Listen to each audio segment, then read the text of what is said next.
whakatakata hau ki te uru, whakatakata hau ki te tonga, kia mā kina kia uta, kia mā taratara kia tai, e he aki ana, te atakura, hei tiho, hei huka, hei hauhu, te hei Māori ora. Kia ora tātou, everyone. Welcome to this meeting of the Great Christchurch Partnership Committee. Great to see you here. This morning we have hopefully a reasonably brief public agenda, and then there's a briefing to follow, and with a bit of judicious management and good luck, hopefully a good chunk of your day will be returned to you this morning with, if all goes according to plan. So if we're still here at midday, somebody please disconnect the system. Right, first item, apologies. Have apologies from Gail Gordon and apologies for Sir John, who needs to leave us for a period from 9:30 through to 10:15. So are there any other apologies for noting? Tamari, thanks. Thanks, Jane. Neville Atkinson, he said he'll be here at 10 if we're still going. Kia ora. Thanks. Thank you for those two apologies. Now, just in terms of order of the day for meeting, and hopefully similar to others, we get someone to move and second a motion, and then a show of hands, either electronic or in real time. And those who are opposed, if you can express those, express that verbally, then we can pick up on those and ensure that we've taken everybody's views into account. So if we're okay with that, we will, we have the apologies, those of Gail, Tamari and Neville and Sir John for that brief period. Somebody prepared. And Jim, I'll put in an apology at least for lateness for Jenny Huey too, right? She did intend coming on the call. Yeah, she was part of an earlier conversation, so apology for lateness for Chair Jenny as well.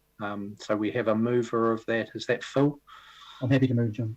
And seconded by Leanne. Thank you. I'll put that all in favour, please. Signal accordingly. Those against, I declare that carried. Thank you. Have no declarations of interest advised to us prior to the meeting. Sing out if you have any that you want to record. He has not. We have no deputations by appointment this morning.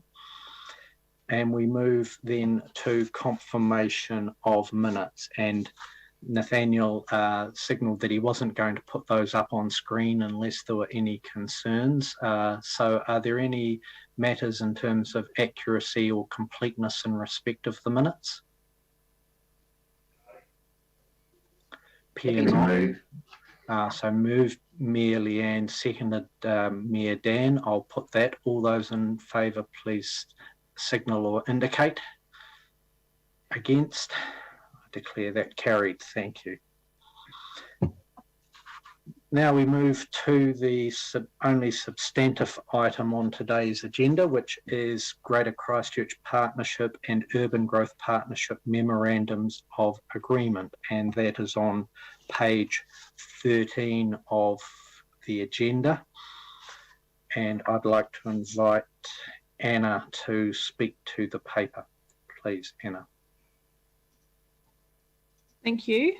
So the purpose of this paper today is to seek your endorsement to the Greater Christchurch Urban Growth Partnership Memorandum of Agreement, which is Attachment A, and the updated Greater Christchurch Partnership Memorandum of Agreement, Attachment B, and to seek your recommendation to your partner governance to approve these agreements in September and October before the Urban Growth Partnership MOA goes to Cabinet, hopefully in November, subject to Cabinet's agendas. In the development of the UGP and updated GCP MOAs, we've given effect to to Te Tiriti o Waitangi through an explicit commitment to the treaty partnership and being Te Tiriti led, explicit recognition of Ngāi Tahu holding rangatiratanga throughout its takiwā, a schedule of papatipurunanga takiwā within the context of Greater Christchurch, and an update to our map to show marae and the original extent of Māori Reserve land. For the Urban Growth Partnership specifically, as you're aware, the Urban Growth Partnership is a formal agreement between central government, local government and iwi to address urban challenges as set out in the Urban Growth Agenda. We've been working with central government officials to develop the priorities, form and functions of this partnership. And given the strength of the Greater Christchurch Partnership, the Urban Growth Partnership is proposed to include all members of the Greater Christchurch Partnership with the addition of central government beyond Waka Kotahi, represented by 2 ministers. And the proposal is that this partnership will meet quarterly. So the primary priority of the Partnership for Greater Christchurch is to create a well-functioning and sustainable urban environment. This is broad and encompasses all 4 elements of wellbeing: cultural, social, economic and environmental. It's about having an urban environment that meets the needs of people and the environment. We've started on our first joint project to give effect to that in terms of the spatial plan for Greater Christchurch. And we're also talking with mana whenua about the potential for mana whenua to gift a name for this partnership, to speak to the importance of this partnership, but also to distinguish it from the Greater Christchurch Partnership. It gets quite confusing with all of these similar sounding names. But we're also retaining the Greater Christchurch Partnership as an important forum for local collaboration on urban issues. And the GCP Memorandum of Agreement has been updated to reflect changes in the context and aspects of the partnership over the last triennium and to ensure alignment with the UGP agreement. The key updates to the GCP agreement are better recognition of Te Tiriti o Waitangi and the status and context of mana whenua, and the inclusion of the strategic public transport functions that were agreed to be transferred to the GCP when the Greater Christchurch Public Transport Joint Committee was disestablished in late 2020, and an update on public delegations to be in line with the administrative authority, which is the City Council's standing orders. You'll notice there's also, in terms of the track changes, updates to the membership, tidying up and tightening of some of the language throughout that memorandum of agreement. Thank you. Thanks, Anna. Are there any questions of Anna in respect of the report or the 2 agreements?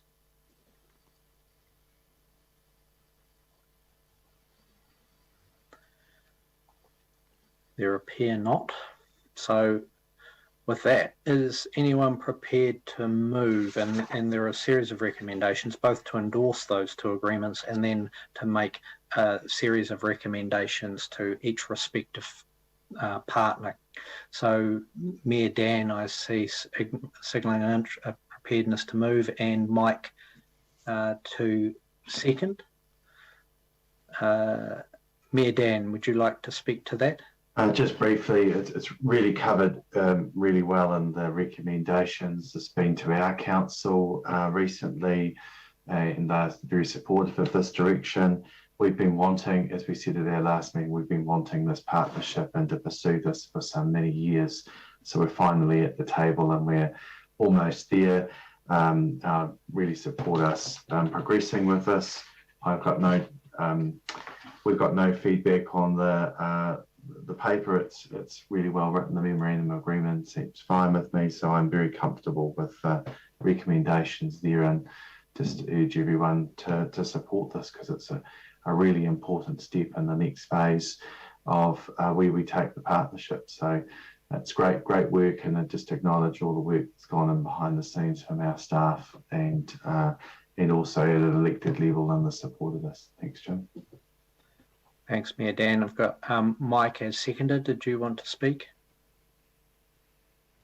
No, it's all good, thanks. Kia ora. I've indication from Mayor Sam. Yeah, just to say support the work that's been done, and this process has been good as far as coming to each of the member councils prior to it coming here for endorsement to then come back to the councils. So the 3 of us from Selwyn can have confidence that our peers are comfortable with the work and where we're heading, and we're not stepping out of line with with the rest of where our council might be at. So thank you, Anna, for coming out the other week and presenting to us in a briefing session, and look forward to ratification through our council in the next few meetings. Cheers. Thanks, Mayor Sam. Mayor Leanne.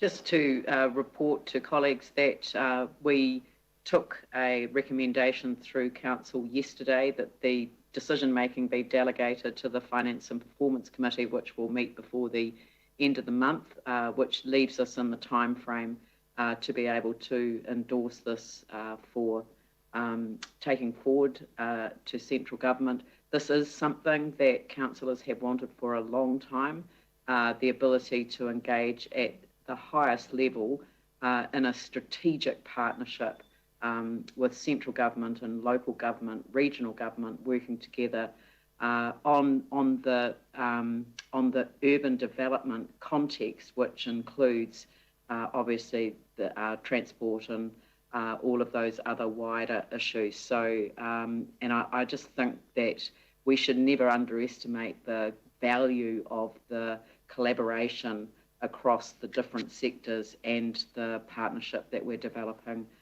with Papatipu Runanga as part of this. It's actually part of the strength that we bring to the table. So I'm really appreciative of all the hard work that staff have put into developing this, and thank you very much for ensuring that our councils have been well briefed ahead of that discussion. Thank you. Kia ora, thank you. And just also, just in her absence, like to acknowledge the work that Gail Gordon's done on behalf of Ngāi Tahu and the Runanga to ensure that the documents appropriately reflect matters from a iwi hapu perspective. So just like to acknowledge that work as well. Any other speakers? There's Phil and then Grant. Oh, I might have let Grant go first. Can you hear me? I'm not sure if I'm on mute still. No, you carry on, Phil. We can hear you. Good. So look, it has yet to go to Environment Canterbury Council, but overall, certainly I support the other speakers around what the urban growth agenda, even the achievement of actually being able to get support to sign it, to have this signed off. I think we've got everything to gain in terms of the objectives of this agenda.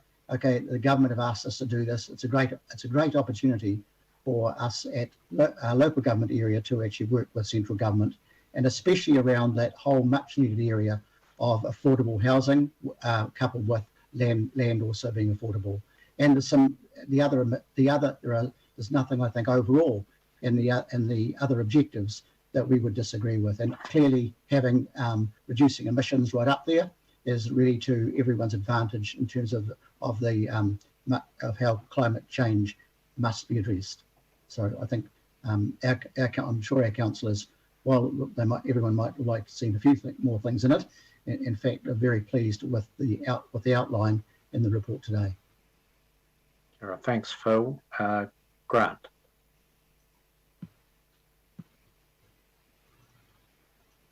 Thanks, Chair. Yes, I'm supportive of the recommendations as well. It is very timely, and it's great to see the government putting a bit more effort into housing, urban development, those urban design, those sort of things. I just, if I may, just wanted to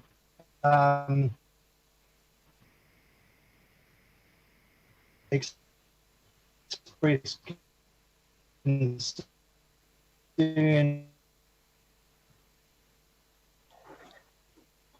We're just having a couple of problems, Grant. The connection, you've just cut out a little bit there. I'll give you another go just to see if that's if we get a stronger signal from you.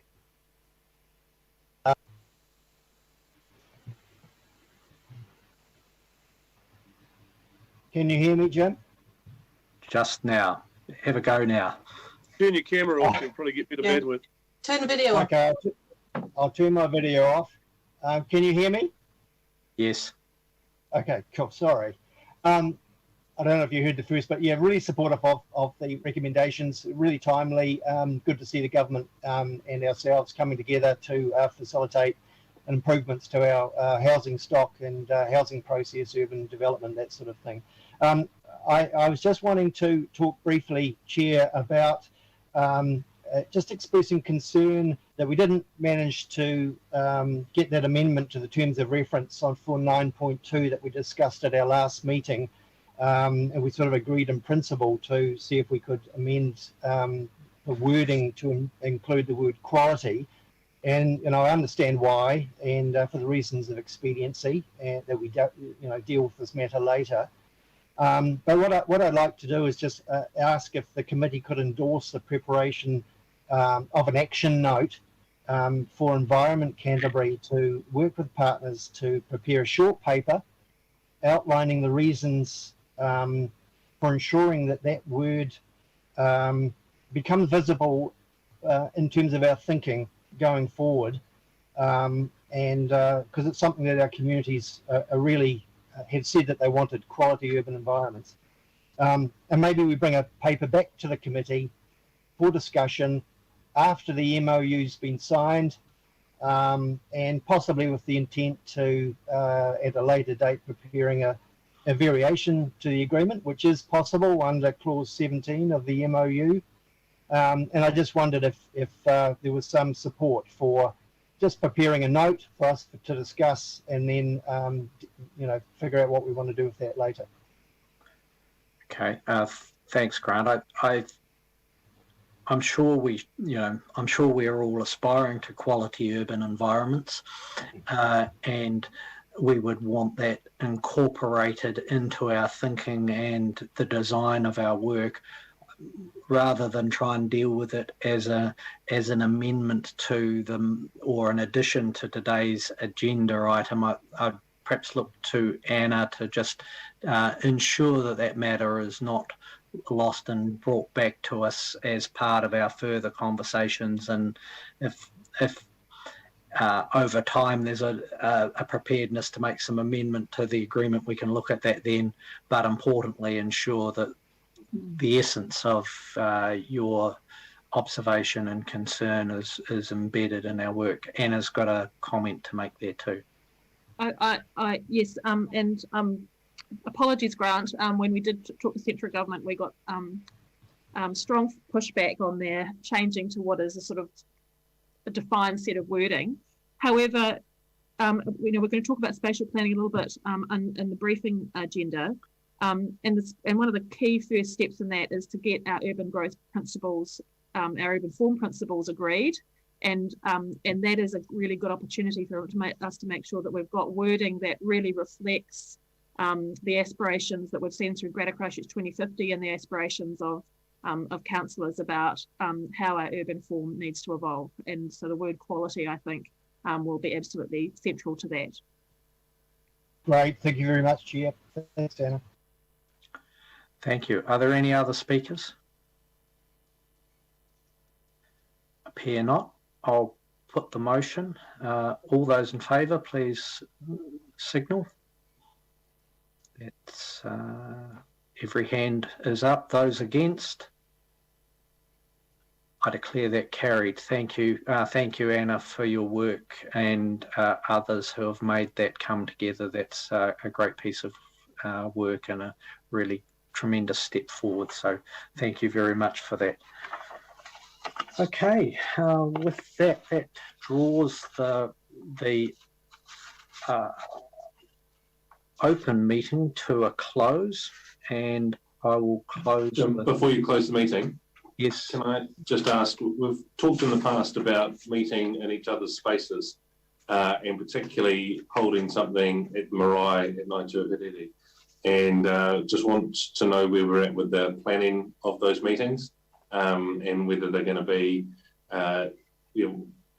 just when they're planned to be happened. I think we're probably 12 months on from when this discussion was initially started, and I know that lockdown at the moment has caused some delays to that, but I'm still pretty keen to help each of us understand each other's context, and it's pretty hard to do that if we're not on a bus together, followed by some discussion and a meeting at each other's place. So just would like that highlighted again. If we could have a report back at the next meeting with the plan of how that's going to proceed, would be great. Anna's nodding to that. So while there's logistical ease and all being in one place, take your point, and that is something which we certainly can report back, and personally be delighted if COVID allowing the opportunity to be at Marae. That would be fantastic. So look, thanks for raising that.